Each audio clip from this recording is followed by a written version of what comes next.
All right. Thank you for joining today. And I'll call the December 8th, 2022 meeting of the Police Advisory and Oversight Board into order. So let's begin with introduction of commission members. Todd Spellberg. Joanna Johnson. Dave Hoganson. And Tanya Graywind. And then, And Scott Paul's online. okay. Lucretia King. All right. Thank you. The next item is to approve the agenda. Can I get a motion? to Yep. approve the agenda? I motion to approve the agenda. I would like to make an amendment to the agenda, a change to the agenda. Is there a second? Is there a second to that motion? Do I say what I would like the change to be and then ask for a second? Correct. Okay. We're going to spend a lot of time tonight talking about Shane and his killing. And so I think along with that, I'd like to discuss amongst us law enforcement's use of profanity with the public. I think by not doing that, we can improve trust and improve the professional image of our officers. And I'd like to discuss it, possibly come up with a motion asking the PD to review their code of conduct to see if that's contained in there. And then hopefully we can discuss it and I can get a second. Okay, is there a second to that? For the discussion purposes? To add to the agenda? Certainly, yeah, I'll second. Okay. That would be added to the, that would be number 9 on the agenda? Yeah, you would have either discussion or Okay, you have to vote on the motion to amend the Okay. agenda. all right. So is that, did we just So do a that? discussion, So we voted to amend the agenda to include that at the end? right? Okay, so we'll do that at the end. No? Is that right? No, it was seconded for discussion, and you'll discuss the purpose of the amendment, and then you will vote on whether you have enough quorum to add it to the amended Okay. agenda. I would like to add it to the amendments, so do I do that and then ask for a second?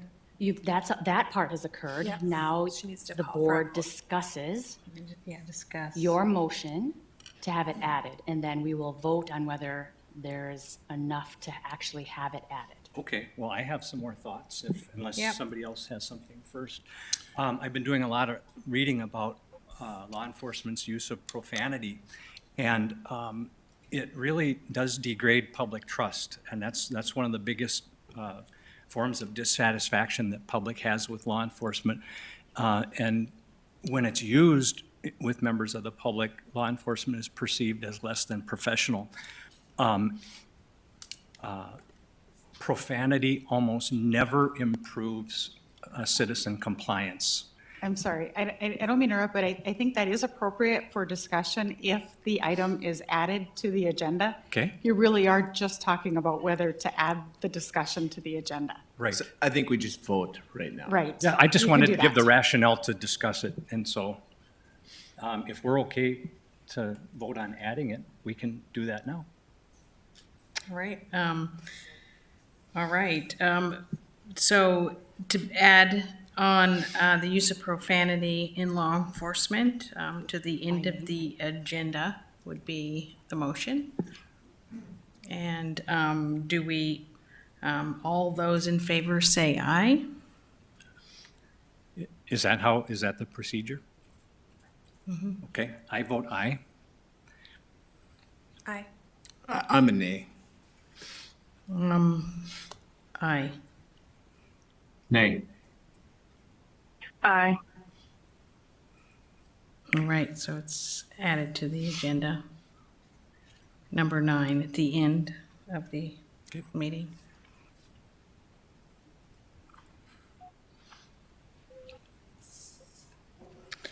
Okay. All right, so the next item is to approve the minutes of the October 27th, 2022 meeting, and the November 3rd, 2022 Brown Bag Reflection meeting. Can I get a motion to approve the minutes? I motion to approve. the I'd second minutes. it. Okay, all those in favor say aye. Aye. Aye. Aye. Okay, motion's carried. I'm sorry, Madam Chair, you still need to vote on the approval of the current agenda with the amendment Okay.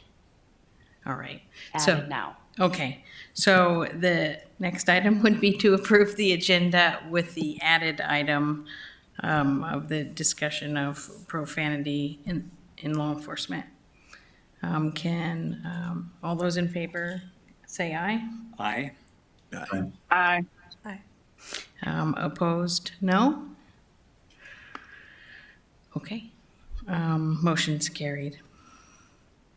So the next item, we'll get this right, the next item is public comment. So those who wish to address the Police and Oversight Board must use the sign-in sheet.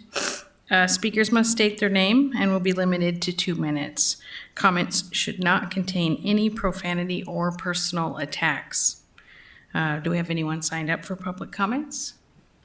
Yes, Madam Chair, we have 3. The first on the list is Mr. Christopher Cohen.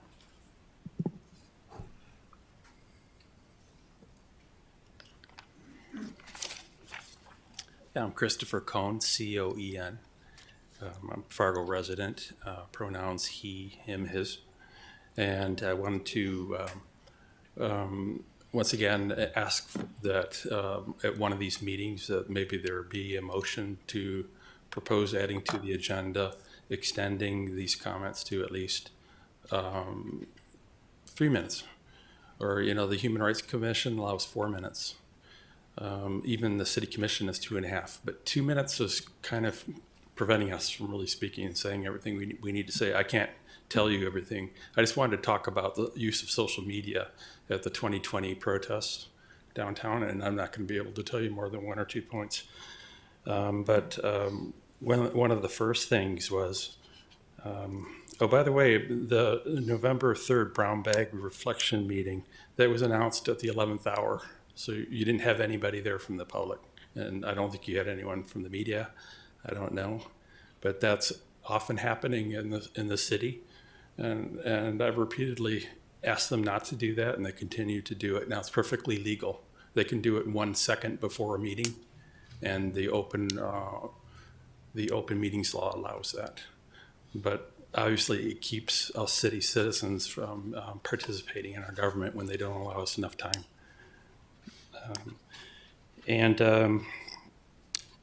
So a couple of months ago, I gave you handouts.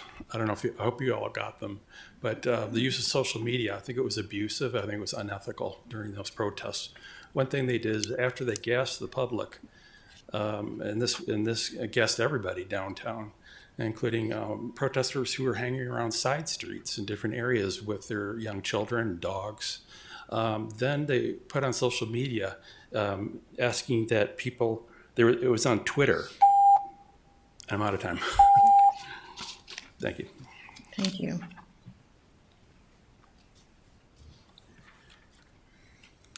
Next is a Mr., I believe it's Conrad Olson. Thank you, sir.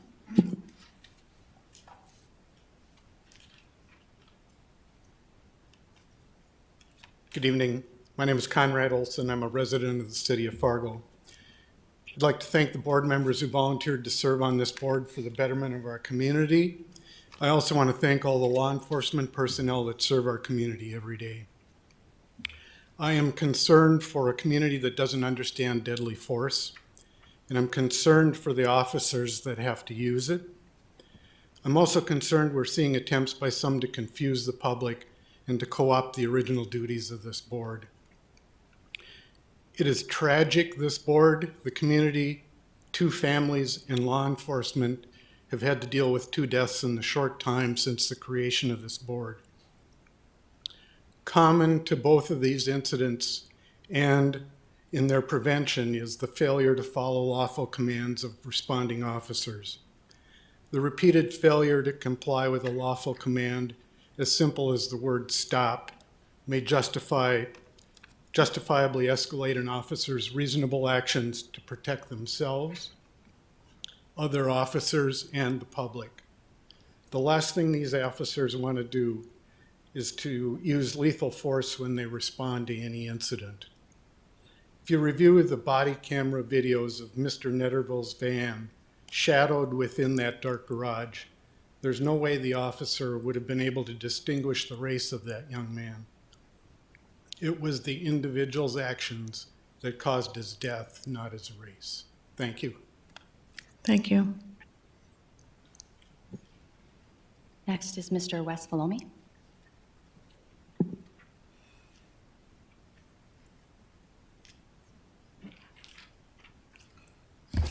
Wes Villome, he, him, his pronouns. I'd like to start by saying long live George Floyd and Anue Matchik, and justice for Shane Netterville. I don't know if you guys do or do not watch other city commission meetings, but at the Human Relations Commission or the Human Rights Commission, I did discuss with them and provided them with direct information, emails showing our DEI working to prevent the initiative from being added on the agenda, which he successfully did. I also provided them with information directly showing that our city attorney was providing improper counsel. At the last meeting that you guys had, David wanted to bring a motion forward to vote. While holding the Roberts Rules book, our city attorney stated that you could not because it was not on the agenda. What I did shortly after was reach out directly to the governing body of Roberts Rules, the only people that can officially speak on it. And I asked them, I said, does an item absolutely have to be on an agenda in order for it to be voted on? They said no, unless it's something in city statute. So I reached out directly to our city attorney and asked her to provide the language that shows that this would be the case. It took almost a week to get back to me, and during that time I was told I was not provided that language. It doesn't exist within Robert's Rules. I was provided the open meeting guide, which also does not contain any language whatsoever in there that it absolutely has to be on the agenda. Our city attorney had a chance to speak after and did not address it. So if you guys feel like asking her about it now, please feel free. But I think it just highlights that, and she's going to speak tonight and present, that you all have to be mindful that she's working on behalf of the better of City of Fargo and not Shane Netterville. Thank you. Thank you. All right, the next item is department updates, and we'll begin with Chief Zabolski to speak on his items. Good evening, Board. Just one item from my end, the release of our mid-year report. It's on our department website. It's very comprehensive in terms of accomplishments and challenges over the last year and a half. It also provides a strategic plan document and kind of highlights throughout the report items that we've addressed or are addressing, so that might be of interest to the public. And then I'm going to turn it over to Sergeant Jacobson. She's got some other updates for you as well.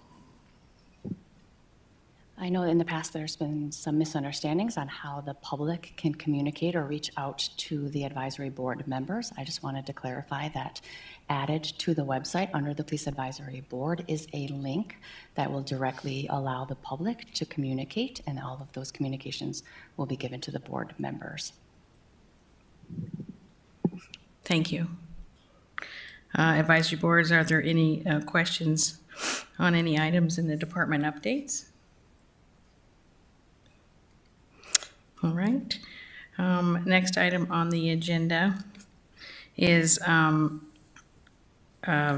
board discussion of the request for independent investigation. First, we're going to hear from City Attorney Nancy Morris and then Chief Zabolski.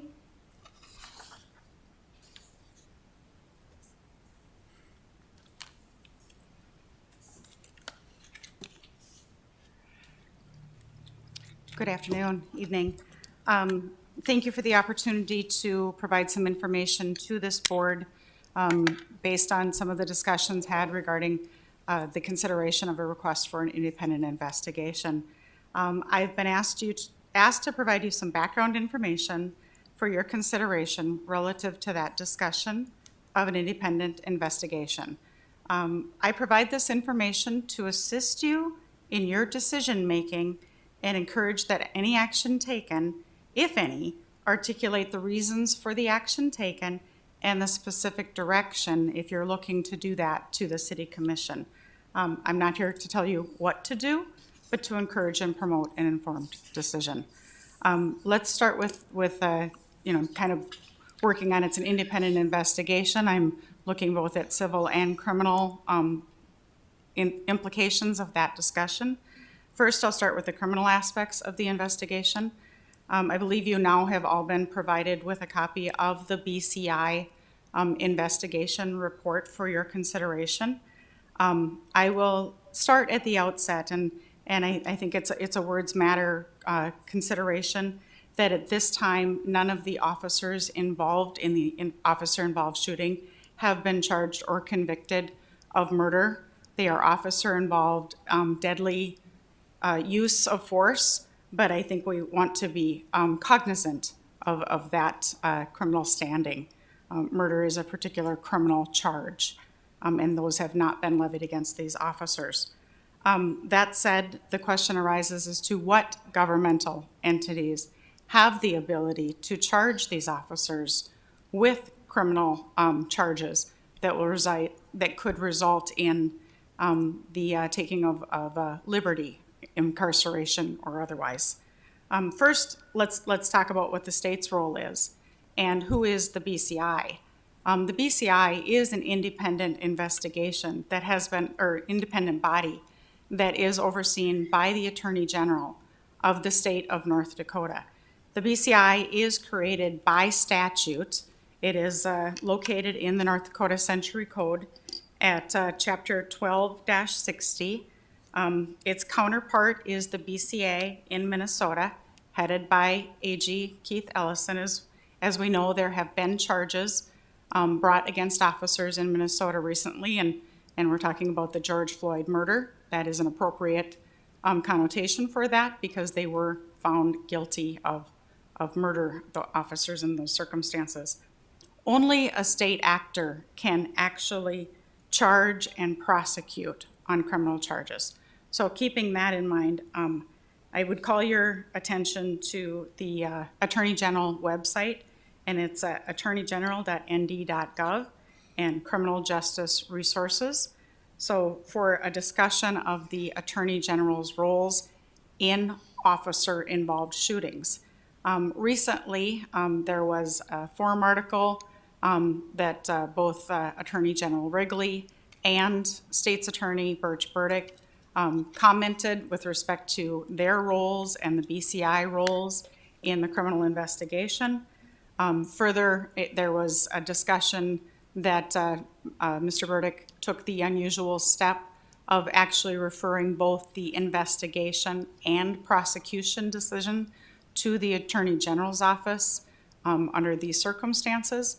So for that reason, I would call your attention to the independent nature of the criminal investigation that was undertaken as a result of the use of force that was found to be justified under the circumstances by the Attorney General, and that information is available to you. Secondly, I think we talk about prosecutorial discretion. That is something that is exercised on a daily basis quite often. That discretion lies wholly with the state's attorney. In this case, it was referred to the Attorney General, who also has that prosecutorial discretion when the state's attorney asks them to act. So in this instance, Mr. Burdick chose to pass on that discretion under these circumstances. But generally, it is a prosecutorial discretion as to whether or not criminal charges are brought. And that is something that they are trained lawyers, they're elected by the people, and it's a question of their judgment as to whether or not they feel a conviction for that crime would be appropriate or could be obtained. And of course, that is beyond a reasonable doubt is that standard. Let's talk a little bit about federal then on criminal prosecution. First, and I did relay this to the Human Rights Commission as well, I have been in contact with the interim United States Attorney, Jennifer Poole. Now, Max Schneider has, I understand, been confirmed, not yet appointed, so hasn't taken the office yet, but I think that he will be working closely with his assistants, and Jennifer will continue to remain in that office. But she has been a longtime prosecutor with the United States Attorney's Office. And we also have been in contact with the FBI, and there is a supervisory agent in charge. Her name is Erin Falb. They are not able to present at this meeting due to some policy and departmental constraints, but I wanted you to know that I have been in contact with them. They are aware of the request for the independent investigation, and of course are aware of the circumstances regarding the use of force in that capacity. We do have some materials that have been provided to us from the FBI, and I don't know if Sergeant Jacobson has those materials and can provide those to you now, but there's quite a bit in there, so I don't expect that you're going to read them before we're, done with this discussion. But there are materials that are available to you, and those will be made available on the city website as well.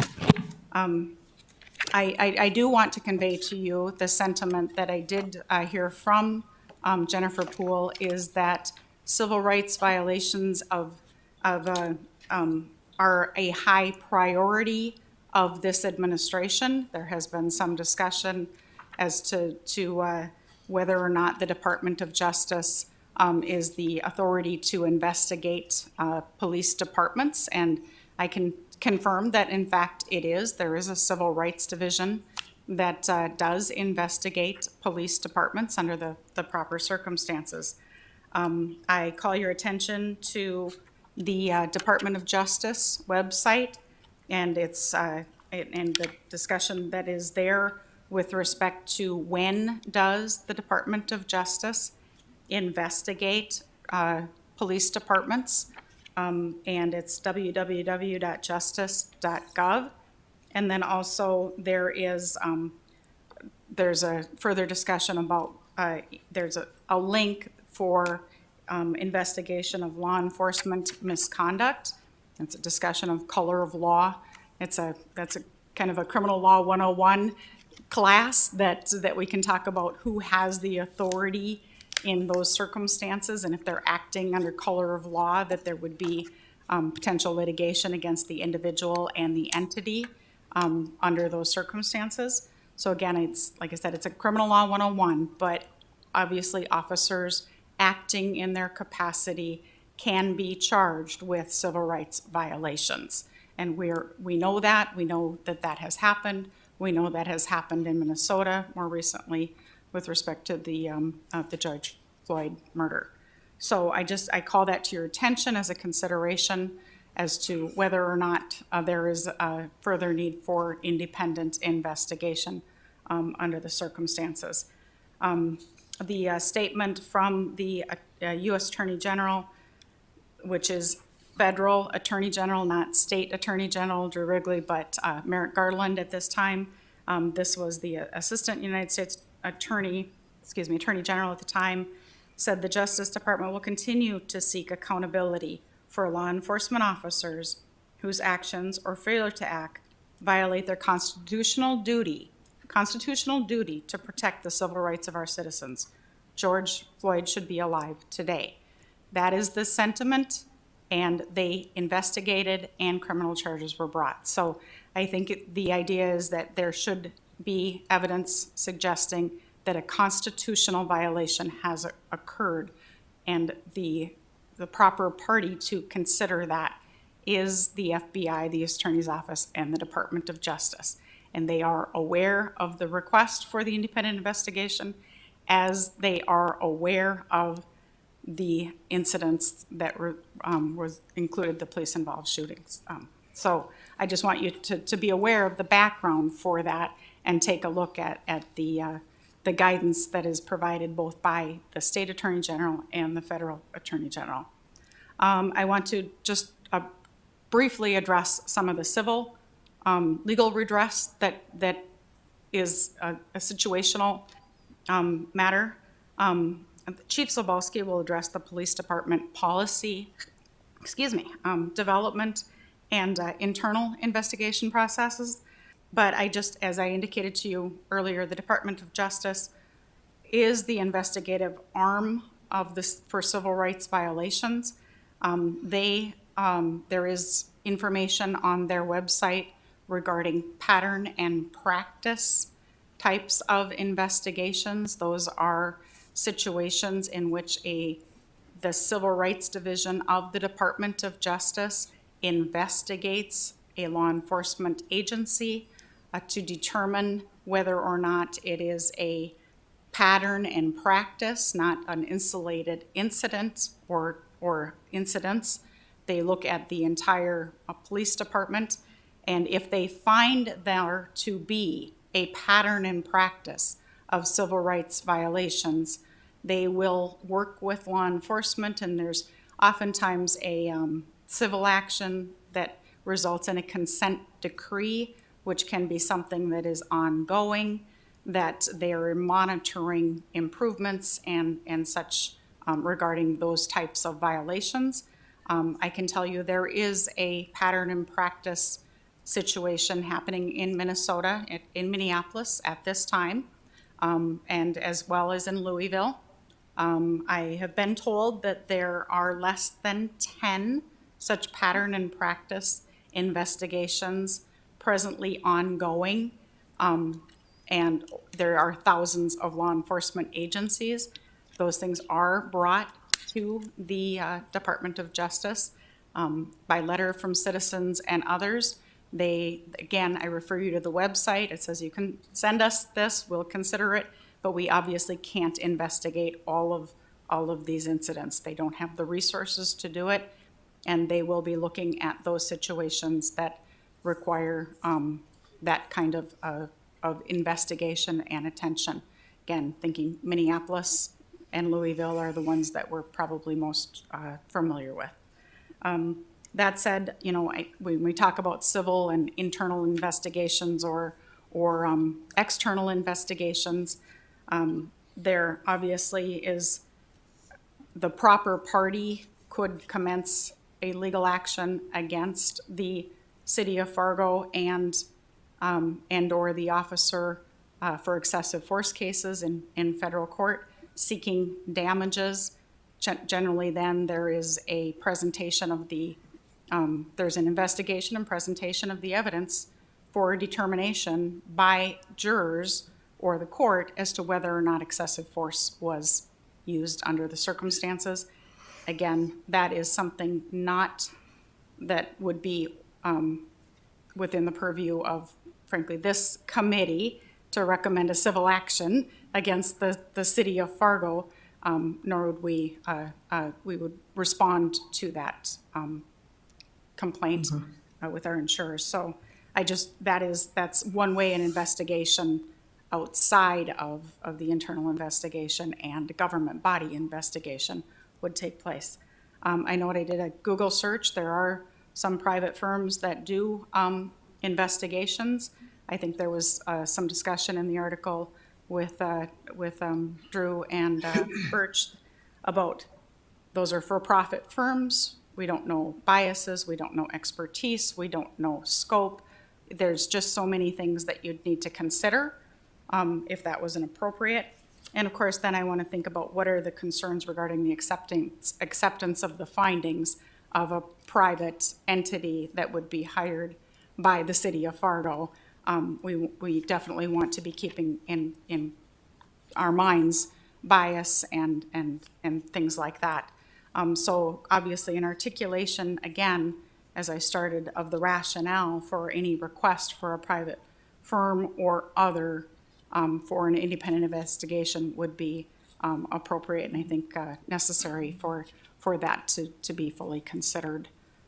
Again, I would encourage you to consider those alternatives and information and have an informed decision as to whether to move anything forward under the circumstances.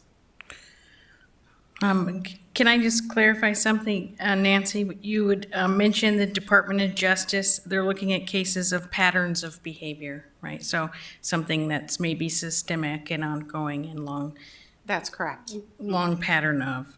The U.S. Attorney General and the FBI are aware of this case already at this time. Absolutely. Yeah. We have met with them on a couple of occasions, and again, I was authorized to convey it's a priority of the department. They are aware of this case. They work in this community. They live in this community. They are, aware. Whether or not there's an investigation ongoing, they will not comment with respect to any ongoing investigations. Yeah. So that is not something that is information we can provide. Right. And then there are private firms that do this kind of investigation. And there's the other option to, if these other things weren't appropriate, that there's still the option that the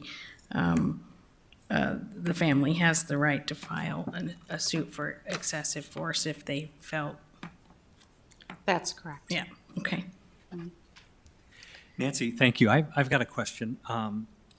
With the U.S. Attorney's Office being aware, am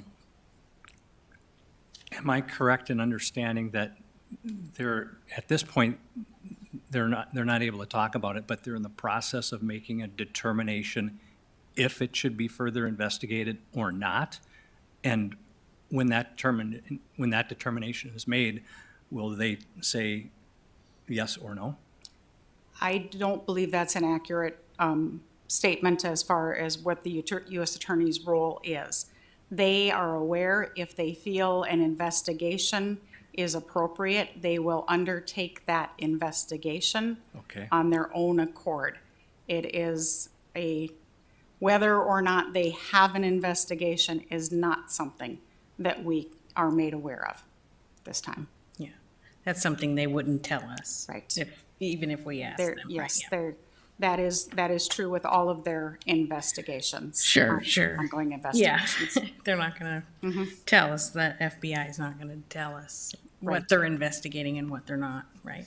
Nancy, I attended a seminar at North Dakota State University last week, and it was really interesting.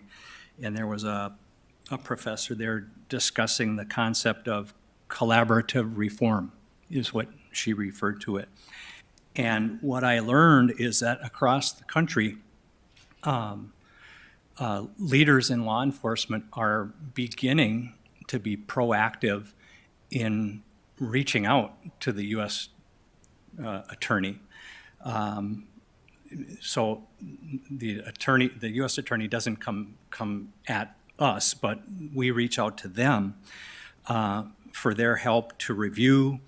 I wrote it down, review, assess, and recommend policy changes to improve community relationships, restore trust, lessen situations of use of force, and of course, to avoid shooting unarmed citizens. And that is, it's not, I forget the word you use, the binding word that's used, but it's called a collaborative reform where law enforcement leaders and the U.S. Department of Justice work together collaboratively and proactively to look at policy changes to keep things like Shane's death from happening again. Can you share, is that something that the Fargo PD would be willing to explore? I'm sorry, I'm not in a position to speak to that. I'm not, only because I was not a party to those discussions. And yes, I'm aware there are discussions of alternative policing methods and such, but that is a much broader discussion than is provided for here. I was wondering if it might be possible if you could engage them and ask them about that concept of collaborative reform and maybe educate us further on that to see if that's something that we would want to do. Well, I do know, David, that the department does use the Lexipol that does a lot of that, looks at a lot of cases and makes the recommendation And I think during our training, I believe that's, the Fargo Police does, use Sure, that. and I So- think that So I can, think, I'm just going to interrupt. I think that's the perfect segue to Chief Zabalski's portion and part of this discussion is the policies, how are they developed and how are they enforced? And of course, again, that would be a decision that would be of the police departments, not necessarily mine as Okay. far as those communications. So with that, I'll stand aside. thank you. Thank you. First, just to elaborate a little bit on collaborative reform, you've had it partially correct. Collaborative reform is actually something that the Justice Department does as they are looking at a potential consent decree, and they offer the municipality the opportunity to enter into collaborative reform in lieu of a consent decree, which is a formal civil filing against a municipality based on pattern and practice of constitutional violations. So I think as the city attorney has commented, there is not an obvious pattern and practice of constitutional violations from my perspective at all, and I don't think that, so that basis doesn't exist in terms of from that federal investigation, but they certainly could, on their own volition, do something, but that's what they would need to initiate that. And so Would would you be willing to reach out to them with the exclusive ask to look at the Shane Netterville incident and ask for their help in dissecting it, examining it thoroughly, and offer some additional ideas on areas where improvement could be made? Well, we're always looking for areas to improve. Collaborative reform is not a training methodology. It is a formal process that comes as a result of a potential consent decree. Our training and development unit is already looking at potential training and different guidance in these types of situations. But again, in this particular incident, the controlling factor was Mr. Netterville and his driving of the van.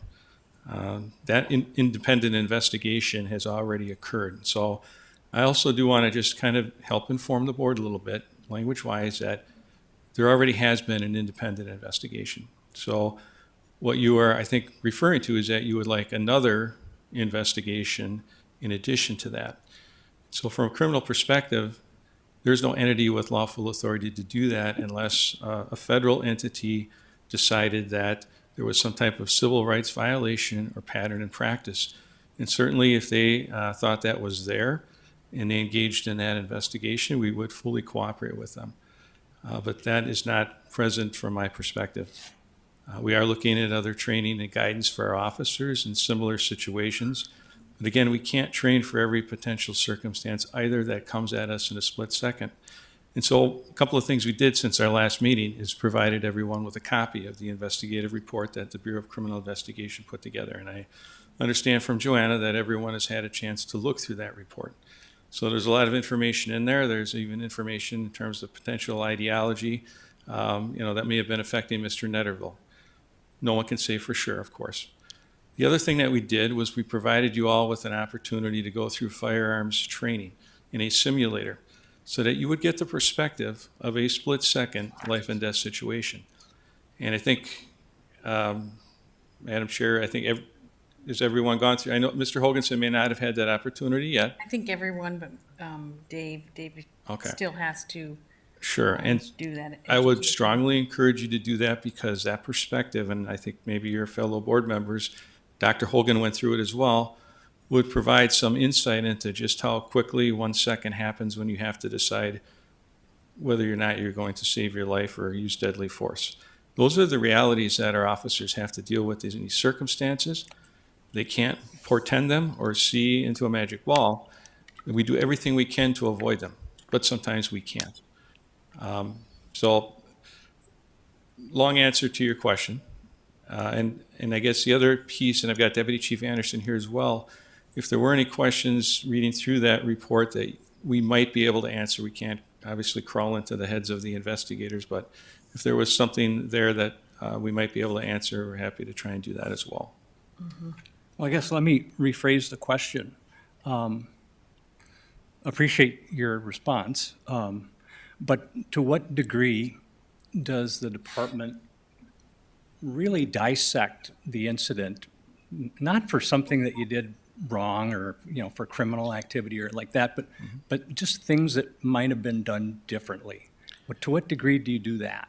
That's going to be part of our training module coming up in the next month or so. Yeah. And so we do look and dissect that and walk through certain things, and again, try and provide better guidance just for future, something like that would happen again. So we do a very good job of that. Our training and development unit has that task.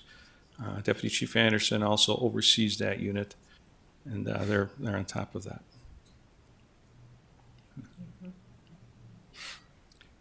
Has the city of Fargo or the PD or its insurance provider offered any financial settlement to the Netterville family in lieu of not making a claim?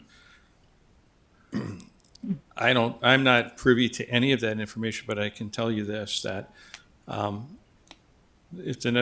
as Nancy, our city attorney, has commented, if there is a belief by family members, people who have what's called legal standing, to make a civil rights claim against the city, they certainly could pursue federal litigation. It's called 1983 cases, excessive use of force or something along those lines. And that does happen in a lot of these instances. So that redress is available to the family, but that is their basic response. There has to be someone with standing. It's their responsibility to do that. And I think without any action like that, that's where it would sit.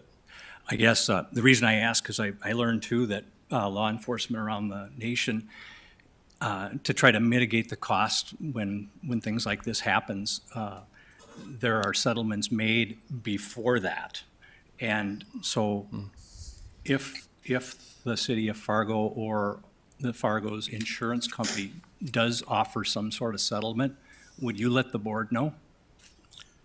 Well, it would be a public record. It would. Absolutely. Yeah. And, I'm not certain which ones you're referring to, but I have been involved in a lot of these over the course of 4 different organizations. And I can't think of one instance where a municipality did that without some type of legal filing first. Okay. But you're right, at some juncture, when that legal filing is done, there is an opportunity for discussion and settlement versus trial. Yeah. I appreciate you answering questions.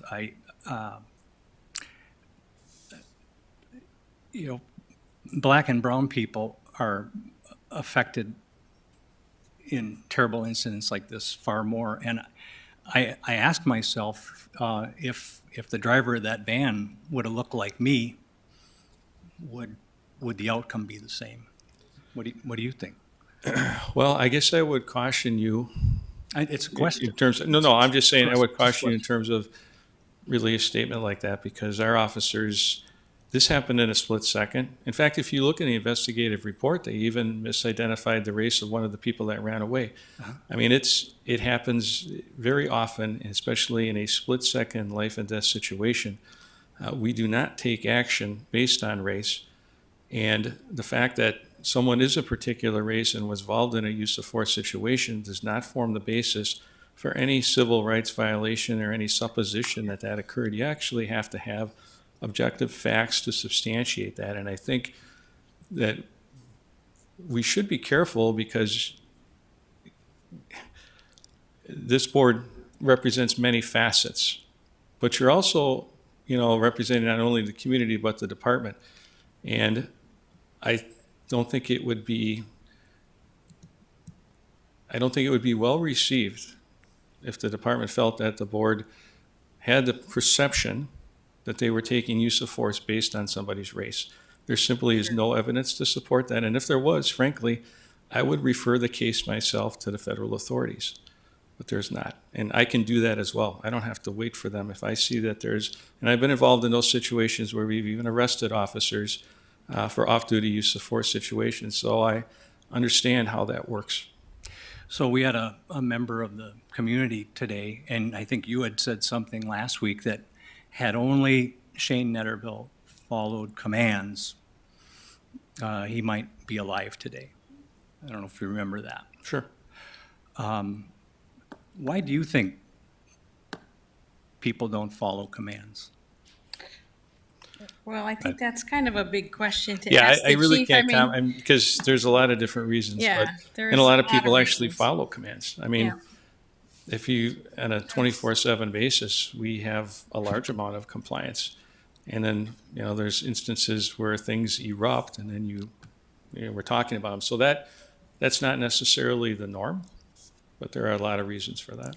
Well, and I think that point in particular is something this board can consider, is like, where's the community education to our civil duty to follow commands? Like, I think Sure. that's also an educational piece, knowing that, that is our lawful role too as a citizen. Sure. And I think- I'm sorry, go ahead. I think that as our community gets increasingly diverse, we need to have those discussions because, why didn't they follow commands?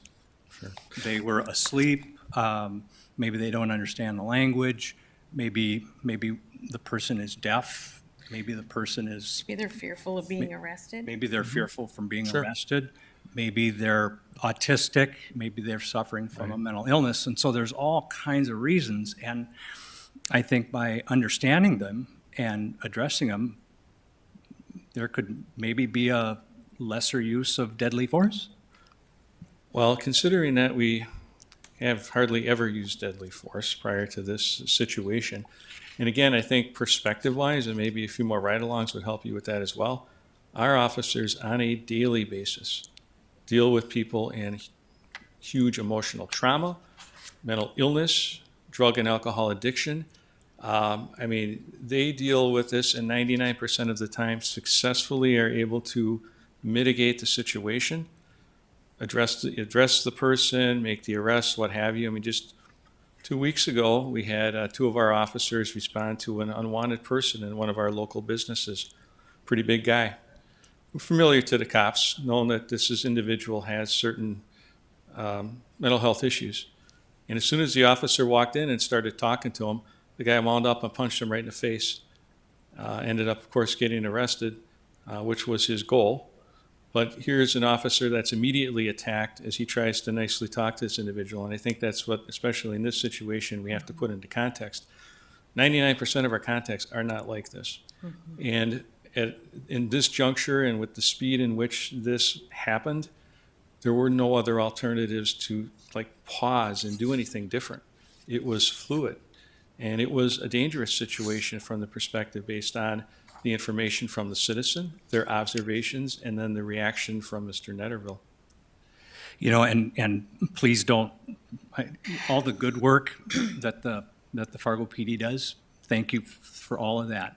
And I don't want you to think that my questions regarding the Shane Netterville incident undoes any of the really good policing that's done. Right. No, I appreciate that. And we are always looking to improve. So, we're not afraid to look and dissect something and improve upon that.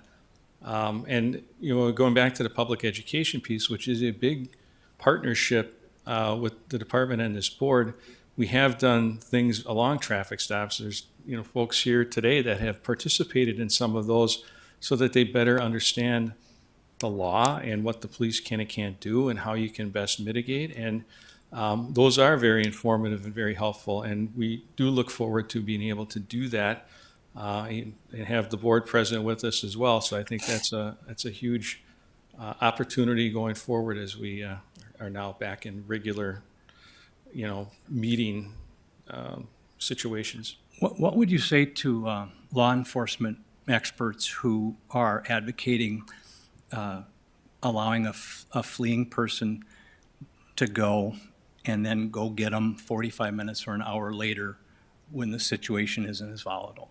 We do that on a pretty regular basis, yeah. Why do you think that didn't happen here? Well, because the van was going to strike the officer, so this Yeah. was a deadly force situation. It wasn't a situation where he was able to just step out of the way and assume he wasn't going to get run over. I think if you look at the witness statements, as well as, and those are independent witnesses, as well as the officer's statements and the investigation, it's pretty clear that he had an objectively reasonable concern for his life. There wasn't an opportunity if van hadn't turned in his direction, because it didn't have to, and would have just rolled out, that would have been the outcome most likely. And we again do that on a regular basis. We had a situation just last night with 3 individuals in a stolen car, juveniles, as the cops came to try and place them into custody. You know, the car was moving and the cop was running towards the car and then realized, you know, the car is still coming and tried to stop and basically kind of bumped off the car and ended up chasing as the people were running from the vehicle. So, I mean, these situations happen on a regular basis in which our officers successfully use restraint and de-escalation as appropriate and resolve these things. But it's not a 100% successful situation, and there are instances like this that are the anomalies in which there was no other alternative. What would you say to Fargo citizens who have reviewed the officer's body cam and dash cam and say that what they see with their eyes and what they hear with their ears doesn't match the report? Meaning, some people they see Adam O'Brien firing from the side as the car was passing by, not in the path. They don't hear screeching tires. They make the point that had Shane wanted to harm the officer, he had the chance when O'Brien walked in front, and he didn't. So what do you say to people who say that the body cam footage doesn't jive with your report? It's not our report, just to point out, it was the Bureau of Criminal Investigation's investigation. Right. And just as this board is learning, many things that you've learned, not everyone in the civilian world has any understanding of all about the dynamics and proximity or any of the things related to this, and they may have that opinion. We can't have 100% agreement with anyone's opinion on what they see and what they interpret, especially when they have had no experience in that particular type of situation. The evidence is clear from both the citizen witnesses and the officers involved, the investigation and the review by the Attorney General, that Officer O'Brien was in a situation in which he was in jeopardy of death or great bodily harm, and that deadly force was authorized to protect himself. And so that's what he did. And no one likes the outcome. We all agree on that. But in this situation, the alternatives were not there, as they are in other situations that we've just discussed. And you believe that? Yes, I do. Yeah. And I've been involved in a lot of those. I have a very good perspective on all of that. If I thought in any way that it wasn't appropriate use of force, I would absolutely take appropriate action.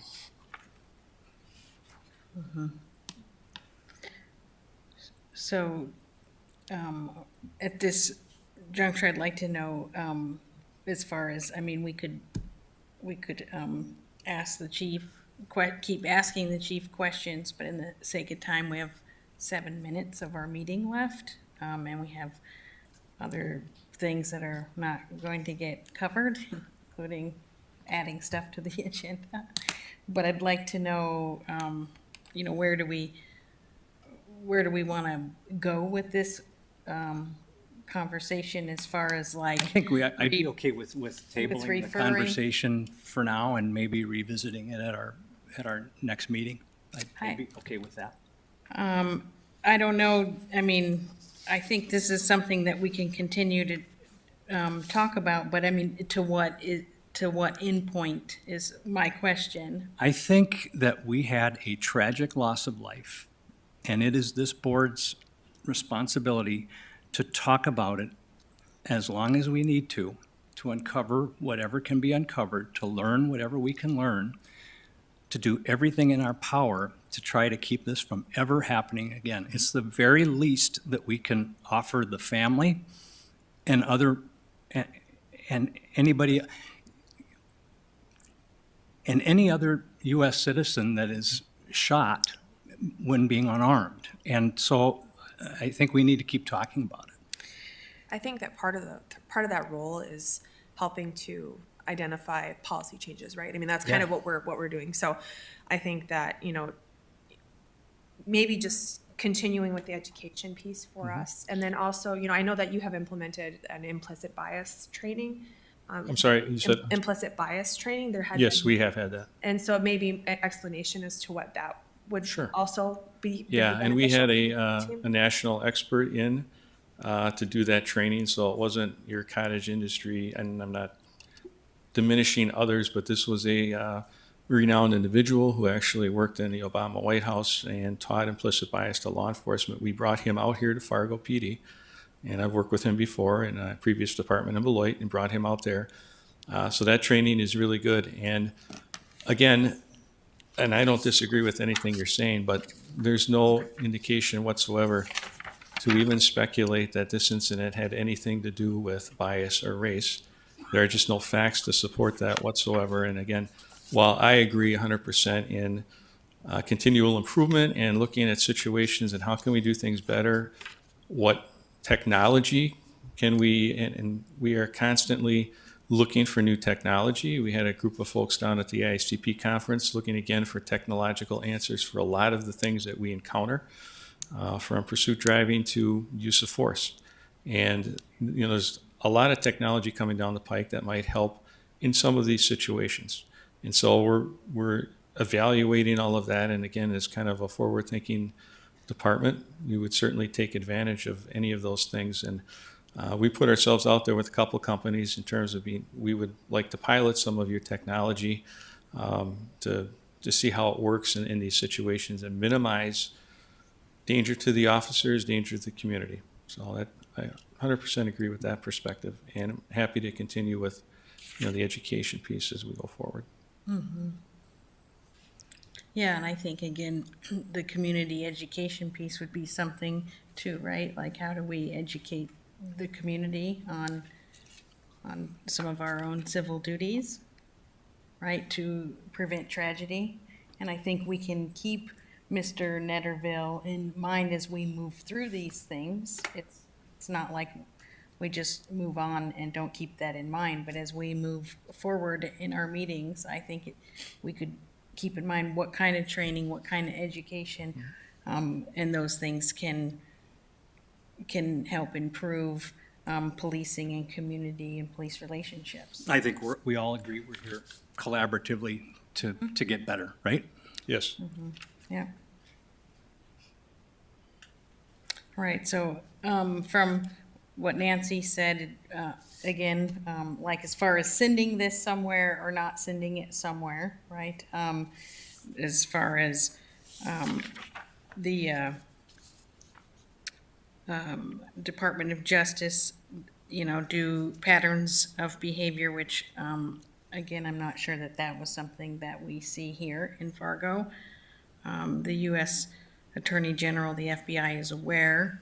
There's been 3 investigations, the BCI, the North Dakota attorney. There's been an internal investigation.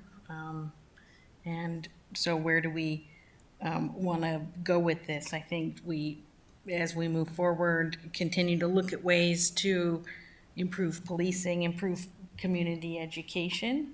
But I'd like to know the board's input, but at this point, I don't know that. Well, I think There's- Tanya hit it right on the head. We're here to explore policy, changes in policy, and so I think that's where I land as well. Right, so there isn't anywhere to send this. Can we maybe clarify that in this meeting? Because the last meeting was about sending for an investigation somewhere.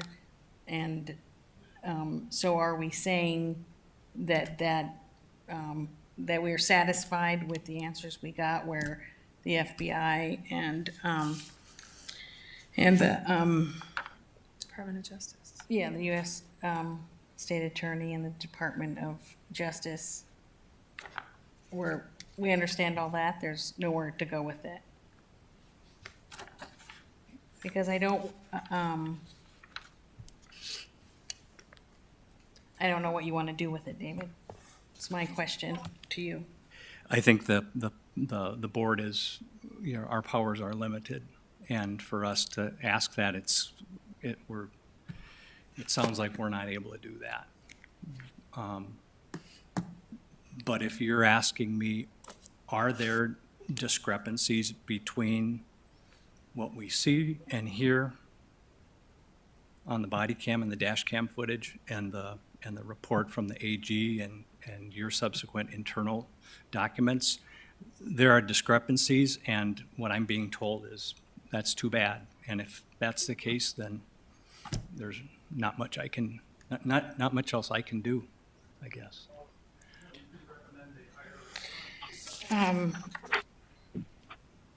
So, I mean, this is, yeah, I mean, so basically, we would be saying the entities that we would refer to are aware, and it doesn't mean a Department of Justice. And we're gonna focus on how to improve policy and improve community education.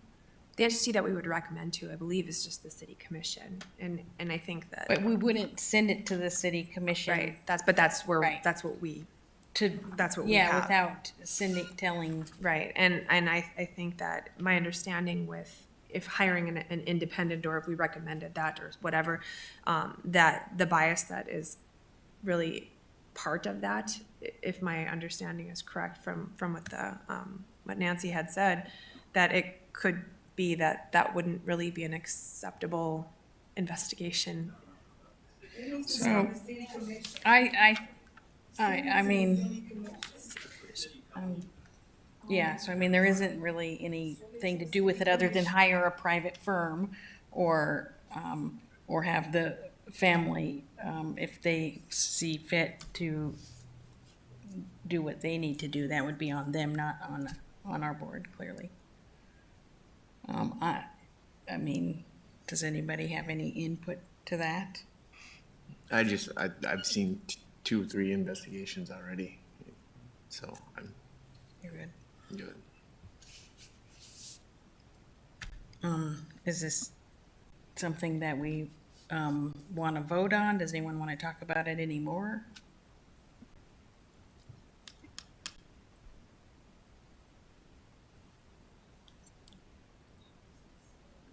Because, I'm just asking, like, where are we gonna go with it? Are we gonna focus on policy and community education and go from there as a board? Madam Chair, my recommendation is that we move forward. I think if we were to make any motion to send any sort of investigation to the city council, that would be sending a message that we do not trust the police department or trust the independent investigation that was already conducted. So I recommend we just move forward. I agree. All right. Is that something that we want to vote on moving forward? Yeah? Yes? No? Do we want to Yes. vote on that? Yeah, Yes? I think we should vote on it, yeah. Okay, so would we vote on moving forward as a board, focusing on policy and community education in light of officer-involved shootings? I think that with the power, in my opinion, the power that we have with the community, yeah, I think that understanding, what we've learned from this investigation and what can be done to support the community and education and the police department and the policies that are being changed because of it, I think that would be something that we can bring to the table as opposed to another investigation, because I don't know that we have the power to really, I mean, the city commission certainly has the power to do that. Right. So Nancy, can I ask, like, how to proceed forward with this? I mean, do we vote on this to vote to, I mean, it has to have some sort of a motion, correct? Like to vote as a board of what we want to do with the information, given your presentation, the chief's presentation, given the 3 reports that we have also, understand that it has gone through 3 investigations already. I understand, I think I understand the question, but I am not sure of what that motion would be. As I understand it, is to take no action. So I think if there is no action taken, that would be the end of the discussion, since there wasn't a motion actually acted on previously. Right. So it would be if I a no recall action. correctly. Right. All right. I think that is what I think we're doing, is no action. Is that correct? That's Yes. the way I see it, yes. And that's what, Scott, Lucy, any input? Yeah, Correct. I agree. Okay, Okay, thank you. thank you. The other question I have is, we're 5 minutes over, we're not very far in our agenda. Do we continue on the agenda? There's clearly a few things that I think would be important for the community members that are here, for us to be able to sure up a date for our town hall meeting so that people can actually come and voice and talk.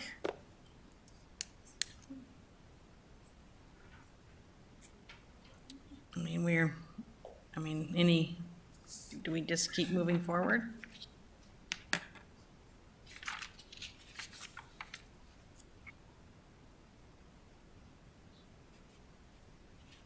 Madam Chair, I move that we cover the public forum part of the agenda and then table the remainder of the agenda till the next meeting. Do I have a second? Second. Okay. All right, is that appropriate with our time? Yep, the motion is that we go through the town hall portion of the agenda and table the rest of the meeting until the next meeting, Yes. right? So, I seconded. okay, and you second it. So do we want to vote on that?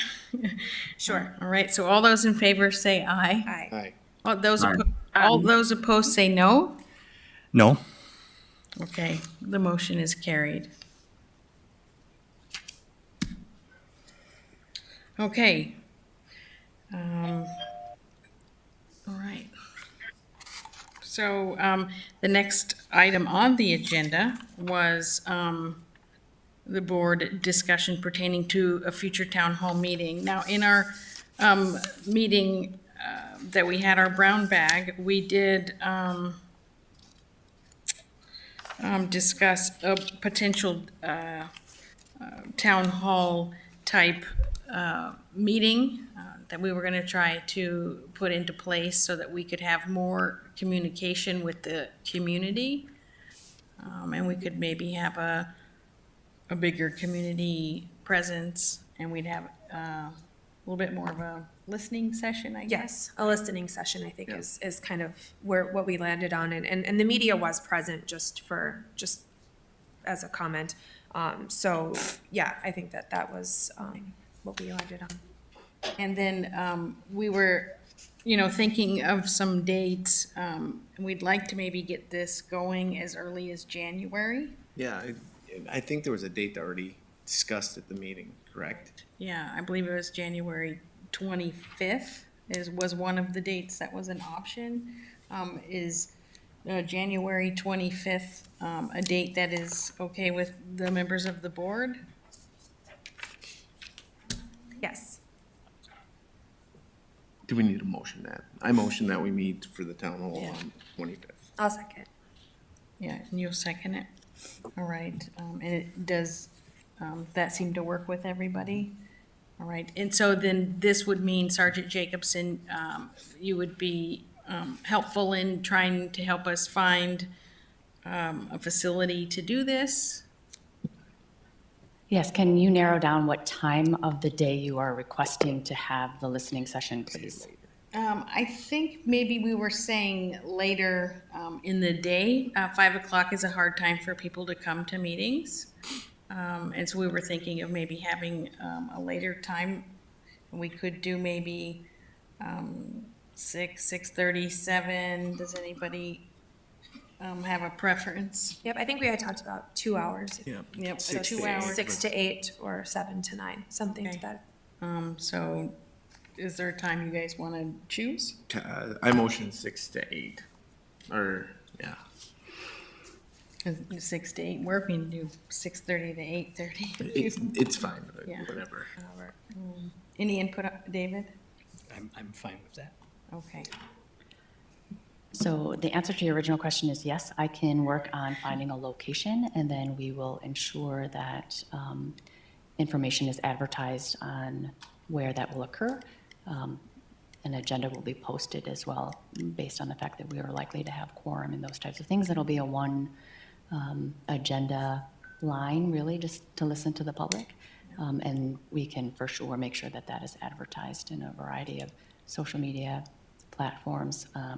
So it's my understanding, January 25th, 6 to 8 p.m., and then I will work on finding a location and notify you of all of the various advertisement platforms that we have taken up, and we will, of course, advertise again at next month's meeting in January.